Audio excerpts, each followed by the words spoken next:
জুলধায় পাইপের গোড়া থেকে খাদ্যের ফ্যাক্টরি পর্যন্ত সড়ক যেন মরণ ফাঁদ, সংস্কারের দাবিতে ফুঁসছে এলাকাবাসী। বিস্তারিত আতিকুর রহমান বাপ্পির প্রতিবেদনে। চট্টগ্রামের কর্ণফুলী উপজেলার জুলধা ইউনিয়নের পাইপের গোড়া বাজার থেকে খাদ্যের ফ্যাক্টরি পর্যন্ত গুরুত্বপূর্ণ সড়কটির বেহাল দশা চরমে পৌঁছেছে। রাস্তার কার্পেটিং পুরোপুরি ভেঙে গিয়ে সৃষ্টি হয়েছে বিশাল বিশাল গর্তের, যা এখন সাধারণ মানুষের জন্য রীতিমতো মরণ ফাঁদে পরিণত হয়েছে।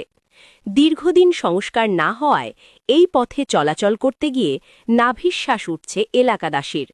গুরুত্বপূর্ণ পাইপের গোড়া বাজার থেকে খাদ্যের ফ্যাক্টরি পর্যন্ত সড়কটি বর্তমানে চলাচলের অযোগ্য হয়ে পড়েছে।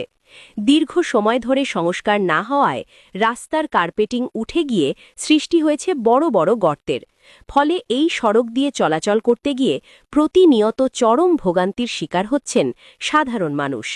সরেজমিনে দেখা যায়, পাইপের গোড়া বাজার থেকে খাদ্যের ফ্যাক্টরি পর্যন্ত সড়কের প্রায় পুরো অংশ জুড়েই কার্পেটিং ভেঙে খোয়া ও বালি বেরিয়ে এসেছে।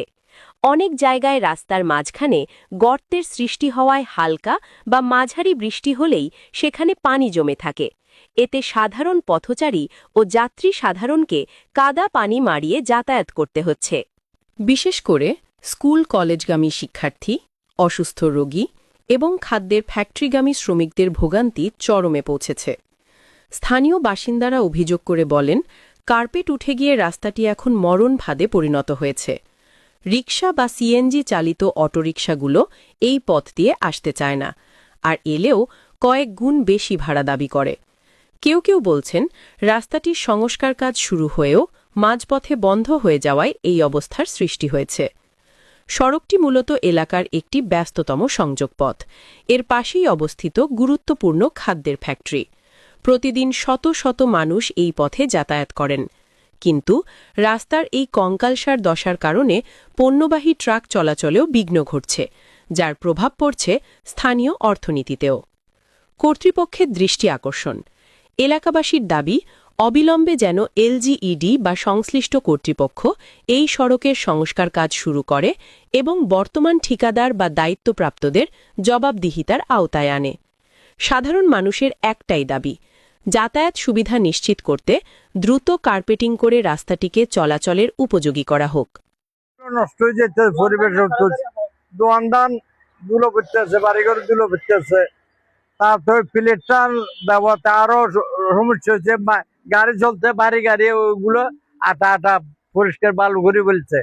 এখন ফুলটা না, এটা না প্লেটটা দেওয়ার জন্য তো আর ইয়ে হইতেছে না, ফুলের কাজ হইতেছে না। প্লেটটা না থাকলে ফুলের কাজটা হতো। এটা বাড়াতে চাইতেও বেশি হয়েছে। দাবি জানাচ্ছিল, সরকার আসছিল এগুলো করে দেওয়ার জন্য, কেউ এই সংগ্রাম করেছিল, 2-3 দিনের মধ্যে করে দিবে বলে বলছিল, আর করে দেওয়া নেই।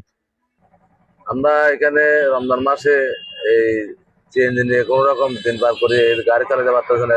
রাস্তার বেহাল দশা, গত রাত থেকে অবস্থা, আমরা ভাড়া মারতে পারতেছি না। সংক্ষেপে পথ পরিপূর্ণ যাইতে পারতেছি না। যাওয়া আসার পথটা অনেক দূরে, পাবলিকের কাছে 5 টাকা বাড়তে চাইলে তাও দিতে চায় না চাকরা বিভাগ। দীর্ঘ 8 দিন ধরে এই রাস্তাটা, এই ইলেকশনের আগে কাজ করতেছে এই রাস্তাটা, এখনো পর্যন্ত এই রাস্তার কোনো খোঁজ খবর নাই। প্রতিদিন করতেছে এই অবস্থা। এই লোডের হারণে মানুষ মসজিদও যাই না পার, এই লোড দুলোবালার হারণে মানুষ মসজিদ যাই না পার। ওই জুলদা স্বামীর উচ্চ বিদ্যালয় মেজি ছাত্রছাত্রীরা যাই না পার। তারপর দিয়ে লোড চলাচল করি না পার, দোয়ানদারি করি না পার, দোয়ানদারি করি না পার। এইভাবে কি লোড